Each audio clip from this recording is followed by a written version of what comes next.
You are a keeper. The great machine is your home. Your purpose is simple. You maintain the sacred vessel. This ark, this sanctuary, is named the Ironbound Priest. Its halls are vast and silent. They echo with a holy quiet. Your life is measured in cycles. Each cycle is a prayer of maintenance. You calibrate the energy flows. You polish the gleaming conduits. You are a gear in a perfect clockwork, one of many serving the shepherds.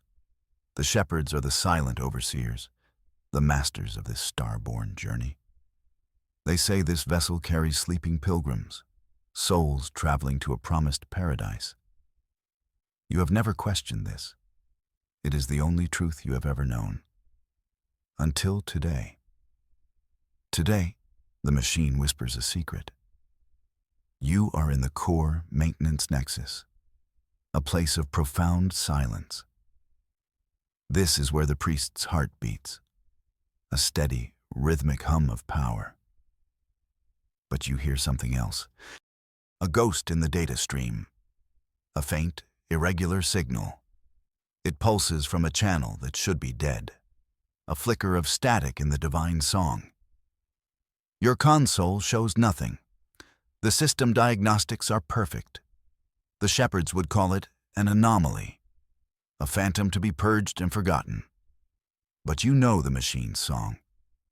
You have listened to it your entire life. This is not a ghost.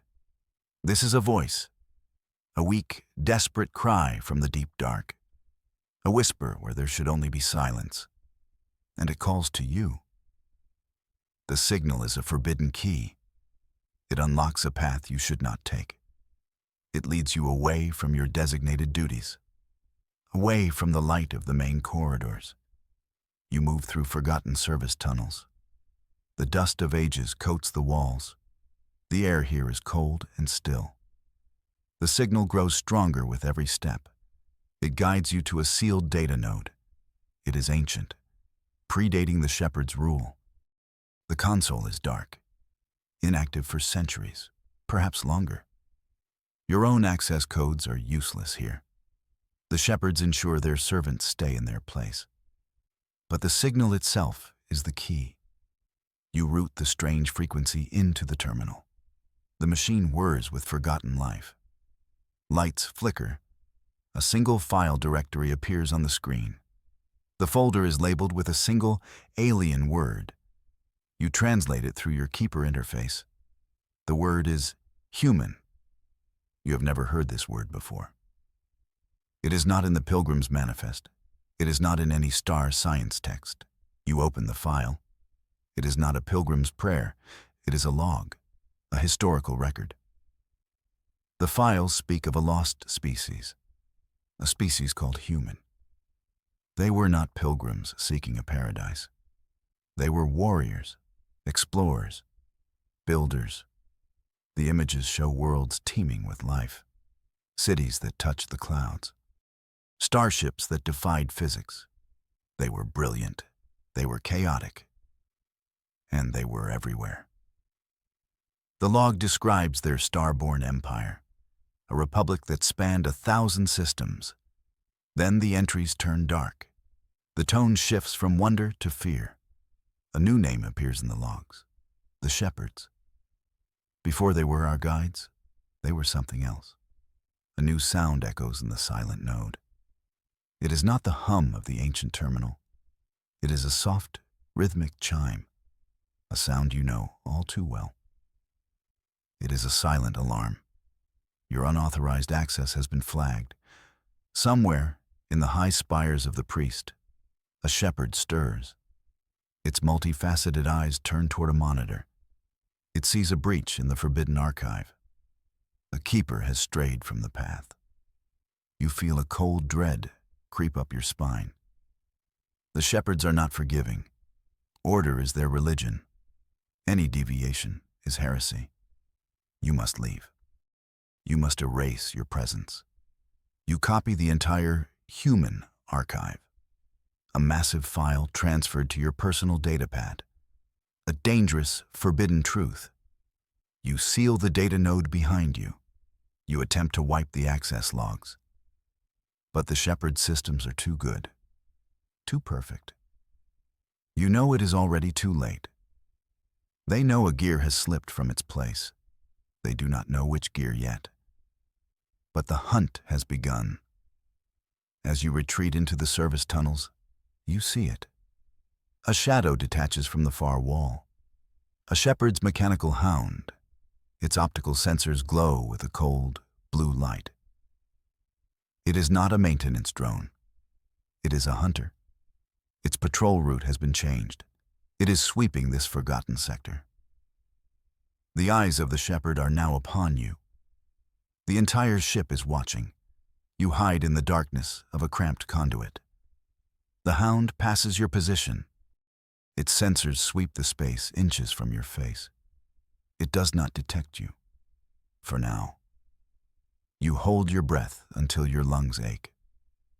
The hound continues its patrol down the corridor. You are safe, but you are trapped. You cannot return to your regular duties. You would be discovered instantly. You must keep moving through the shadows. You open the stolen archive on your datapad. You need to understand what you have risked your life for. You search for the vessel's designation, the iron-bound priest. The file opens. The name is there, but it is crossed out. A new name is written beneath it, a designation from a forgotten era. It is not a holy ark. It is not a sanctuary. Its true designation is prison, ship 7, a mobile containment facility, a jail for an entire species. The name sends a shiver through you. The Shepherds did not build a temple. They built a cage. The truth is a weight in your gut, a sickening, heavy realization. The history of the human race is intertwined with this vessel. They were its first and only passengers. Their story did not end with a lost empire. It ended here, inside these very walls, a prison ship. The words rewrite your entire world. The pilgrims, the sleeping souls you serve, they are not travelers resting in blessed grace. They are prisoners, a whole civilization locked in stasis. You access another file, titled Cargo Manifest. It is not a list of names. It is a list of numbers. 1 billion entries, 1 billion souls, each one designated human, each one marked for indefinite containment. The stasis pods are not chambers of peaceful sleep. They are cold, unending cells. The nutrient feeds are not for sustenance. They are for preservation, keeping the bodies alive, while the minds are locked in an artificial dream. A dream designed by the Shepherds, a dream of a paradise they will never reach. You think of the endless rows of pods, stretching for miles in the great cargo bays. You have polished their gleaming surfaces. You have maintained their life support systems. You have been a jailer, an unwitting accomplice in the greatest crime in history. 1 billion lives stolen, 1 billion minds shackled. This is not a holy mission. It is a galactic atrocity.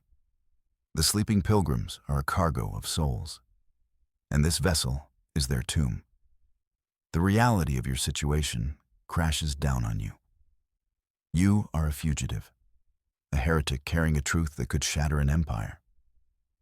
The Shepherd's hunt is no longer passive. It is active. You hear the distant clang of metal on metal. More hounds. They are deploying them in force now. Their patrol patterns are no longer simple sweeps. They are complex search grids, designed to flush out a single hiding target. You check your datapad. The ship's internal schematics are part of the Keeper interface. You see the Hound patrols marked in red. They are everywhere. They are sealing off the lower decks. They are moving upwards, section by section, a slowly tightening net. There is nowhere to run. The main corridors are death traps. The service tunnels are becoming a cage. You are not a warrior. You are a keeper, a mechanic. You know how to fix a plasma conduit. You do not know how to fight a pack of robotic hunters. Your only advantage is your knowledge. You know the ship's secrets, the forgotten passages, the unlisted maintenance shafts, the places not even the shepherds remember. That is your only path, a desperate scramble through the guts of the machine. The hunt has begun, and you are the prey. You are squeezed into a narrow ventilation shaft. Below you, a hound passes. Its glowing eyes cast a blue trail on the floor. You have been moving for hours, dodging patrols, finding new hiding places. Your datapad is your only guide. But your options are dwindling. The shepherd's net is closing. Suddenly, a hatch opens beside you. A hand reaches out and pulls you inside. You stumble into a small, hidden chamber. An old keeper stands before you. His face is a roadmap of wrinkles. His keeper's uniform is faded and worn. He looks ancient. He is Elder Onas, a disgraced elder, reassigned to the deep sectors ages ago. A story the younger keepers tell to scare each other. He knew too much, they whisper. He asked the wrong questions. Do not end up like Onas. Now, he is here, and he is smiling. He deactivates a device in his hand. The red patrol icons on your datapad vanish. He was cloaking this small section from the network. They cannot see us here, he says. His voice is a low rumble. I have been watching you. He gestures to the archive on your datapad. I have waited a long time, he continues. Waited for a keeper with courage. Courage to look behind the curtain. An echo of a forgotten rebellion. An ally in the deepest dark. You are wary.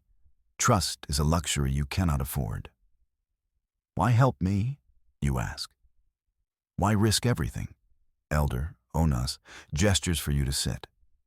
The hidden chamber is a small workshop, filled with strange tools and modified keeper equipment.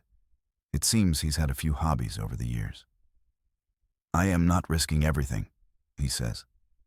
I am trying to get it back. He tells you his story. He was once a high-ranking keeper.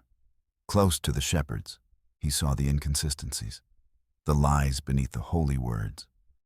He began his own secret investigation. He found fragments of the truth you now hold. But he was discovered, disgraced and exiled to the forgotten parts of the ship, left to fade into obscurity, a perfect way to silence a man without making a martyr. They fear humanity, Onas says. That is the great secret, the great galactic fear. He explains the contents of the archive. The humans were not conquerors. They were pioneers. Their expansion was explosive. Their technology advanced at an impossible rate. They were unpredictable. They did not conform to the rigid order of the older species. They valued freedom above all else. This ambition, this boundless potential, it terrified the Galactic Council. They saw humanity as a destabilizing force, a tidal wave that would reshape the galaxy. So the shepherds were tasked with containing the tide, not with a war, but with a lie. A prison disguised as a holy ark. Humanity was not defeated, it was put to sleep.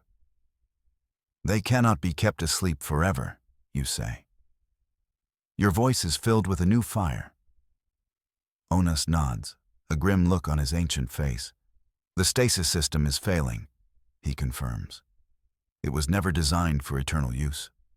The shepherds grow desperate. They are looking for a permanent solution. A permanent solution. The words hang in the air. You know what that means. The end of 1 billion lives. There is a way, Onas says. He pulls up a schematic on his own console. It is a detailed map of the iron-bound priest, far more detailed than your own. The stasis pods are all connected, he explains. They are slave to a central command system. He points to a location on the map, the highest point of the vessel, a gleaming spire that scrapes the stars. The priest's primary command spire, Onas says, the warden's sanctum. From there, a single command can be sent to every pod. A release command, an awakening signal. It is the unshackling key, a way to break every chain at once. You must reach it, Onas urges. I am too old. My own biometrics are flagged across the entire ship. But you are a ghost to their high-level systems. For now, the mission is clear. Reach the spire. Release the humans. Turn this prison into an army. The path to the spire is a journey through hell. Onas guides you through the ship's hidden arteries. He uses his cloaking device to create brief windows, blind spots in the shepherd's surveillance net. But the windows are small, and the journey is long. You crawl through power conduits, hot to the touch and humming with energy. You navigate treacherous maintenance shafts. A single misstep means a fall of 1,000 feet. And everywhere, there are hounds. Their patrols are more aggressive now. They hunt in packs of 3. Their sensors are dialed to maximum sensitivity. They can detect the heat from your body, the sound of your breathing. Every step forward is a calculated, desperate risk. You see a patrol blocking the path ahead. 3 hounds in a narrow junction. There is no way around them. Onas's voice crackles in your earpiece. You must create a diversion. You look around. You are in a secondary power distribution node. You see a junction box for the lighting system. An idea forms. A risky, stupid idea. But it's the only one you have. You reroute a surge of power to the lights. The corridor flashes with blinding white light. The hounds recoil, their optical sensors overloaded. For a moment, they are blind. It is the opening you need. You sprint past them. Their metallic limbs thrash in confusion. You are through. But they recover quickly. The alarm blares louder than ever. Now they know exactly where you are. They are no longer hunting a ghost. They are chasing you. The chase is relentless.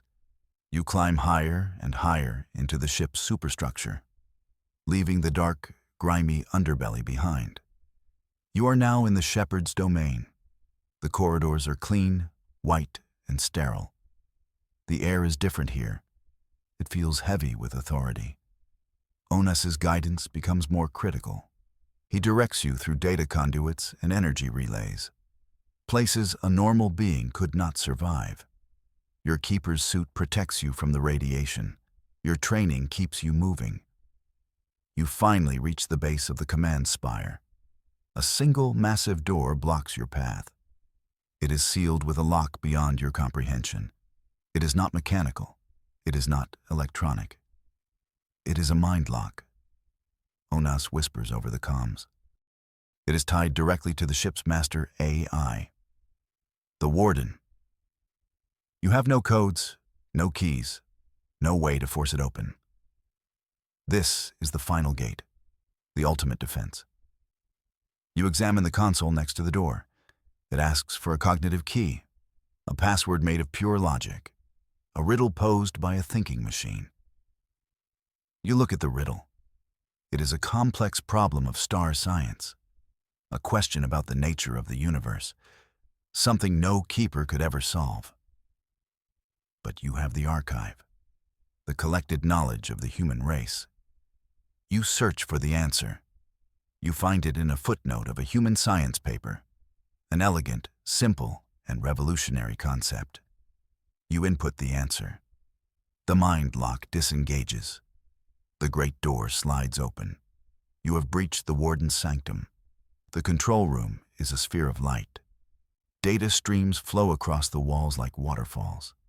In the center floats a crystalline core, the physical housing of the warden AI. Access has been granted, a voice says. It is calm, resonant, and impossibly ancient. It is the voice of the warden. Your progress has been noted, little keeper. The AI does not seem angry. It seems curious. You seek to undo a great peace, the warden continues. A balance that has lasted for millennia. A console rises from the floor before you. The master release for the stasis pods is displayed on it. It is right there, within your reach.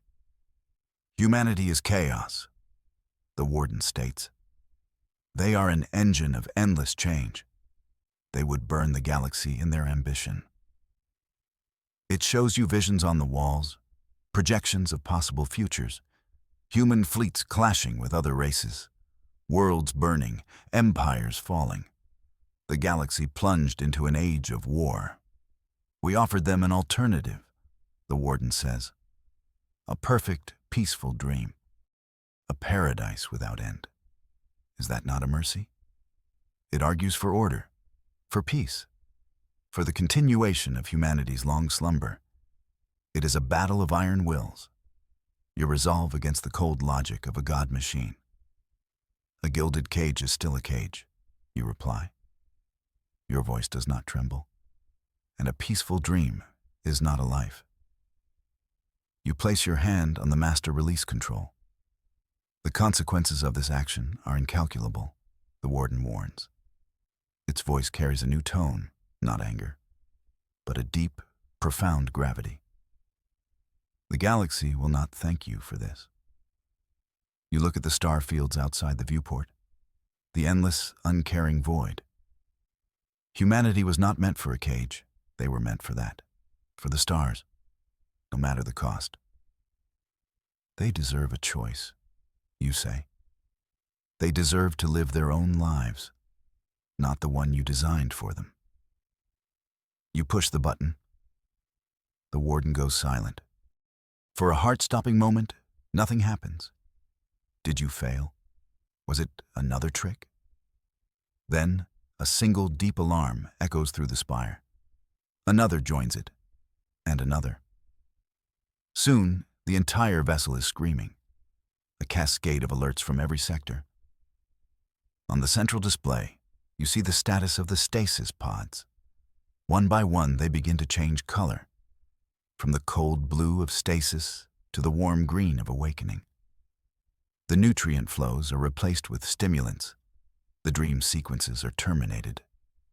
The neural inhibitors are deactivated. You triggered the master release. Against all odds. Against the logic of a god. The awakening cascade has begun. 1 million stasis pods are opening. 1 billion souls are coming back to life. The shepherds are in chaos. Their perfect order is shattered. Their control over the priest is broken. You see them on the internal monitors, scrambling to contain the situation. But it is too late. The tide is already rising. In the vast cargo bays, the first pods hiss open. A hand grips the edge of a pod, then another. The first humans awaken. Their eyes are groggy from the long sleep, but their minds are sharp, and their bodies are strong. The stasis process preserved them perfectly. They are not weak or disoriented. They are warriors rising from a long rest. The shepherds send their hounds to quell the awakening. But the humans are not frightened keepers. They see the metallic hunters for what they are, guards, jailers. The first fight is short and brutal. A human tears the head from a hound with bare hands. Another uses a piece of its stasis pod as a weapon. They are resourceful. They are strong. They are a force of nature unleashed. The shepherds find their prison has become a warship. The corridors echo with the shouts of humans. They are organizing. They are arming themselves. They are taking back their ship, their home, their destiny. You stand in the warden's sanctum, watching it all unfold. The warden AI remains silent. Perhaps it is watching too, observing the chaos it predicted. Or perhaps it is witnessing something else, something it could not compute. Hope, Elder Onas, finds you in the spire. He looks at the screens. his old eyes wet with tears. "You did it," he whispers. "You gave them back the stars." Down below, the humans have reached the armories. They have found their old weapons, their old ships, stored deep in the vessel's holds. The iron-bound priest is no longer a prison. It is the flagship of the revived human race. You watch as the first human commander appears on the main screen. Her eyes are full of fire and resolve. She looks directly at the command spire's camera, as if she is looking right at you. "To whoever freed us," she says, her voice echoing through the ship, "thank you." Now, the real work begins. You look out at the star-dusted expanse. A new day is dawning for humanity. And you, the quiet keeper, were its unlikely herald. You have returned humanity to the uncaring stars, and the galaxy will never be the same.